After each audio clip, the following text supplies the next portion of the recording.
예수님께서 성전에 오셔서 가르치실 때 대제사장과 백성의 장로들이 와서 물었습니다. 당신은 무슨 권한으로 이런 일을 하는 것이요? 누가 당신에게 이런 권한을 주었소?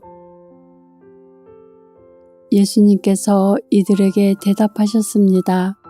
나도 너희들에게 한 가지 일을 묻겠다. 만일 나에게 대답하면 내가 무슨 권한으로 이런 일을 하는지 말해주겠다.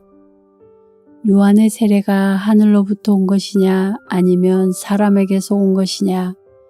제사장들과 장로들이 서로 의논을 하였습니다. 만일 우리가 하늘로부터 왔다고 하면 그러면 어째서 너희는 요한을 믿지 않았느냐라고 말할 것이고, 그렇다고 사람에게서 왔다고 하자니 백성들이 두렵구나. 왜냐하면 모든 백성들이 그를 예언자라고 믿고 있기 때문이다. 그래서 그들은 예수님께 대답했습니다. 우리는 알지 못하오. 그러자 예수님께서 말씀하셨습니다. 그러면 나도 너희에게 내가 어떤 권한으로 이런 일들을 하는지 말하지 않겠다. 너희는 어떻게 생각하느냐? 어떤 사람에게 두 아들이 있었다. 그가 첫째 아들에게 가서 말했다. 아들아, 오늘은 포도밭에 가서 일해라. 그 아들은 싫습니다 라고 대답했다. 그러나 나중에 마음을 바꾸고 포도밭으로 갔다.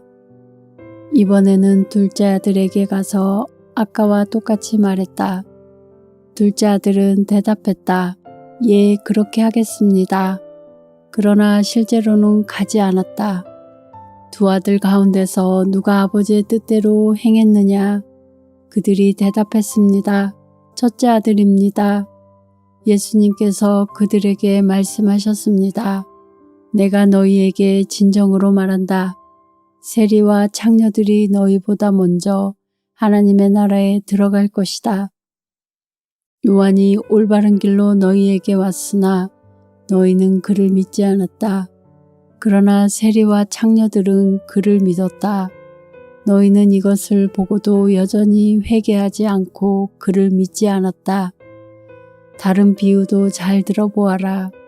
어떤 밭주인이 있었다. 그가 포도밭을 일구고 담장을 두르고 포도즙을 짤 구덩이를 파고 망대를 세웠다.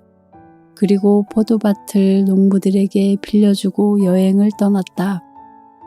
추수할 때가 다가오자 주인은 농부들에게 종을 보내어 자기 몫의 수확을 받아오게 했다.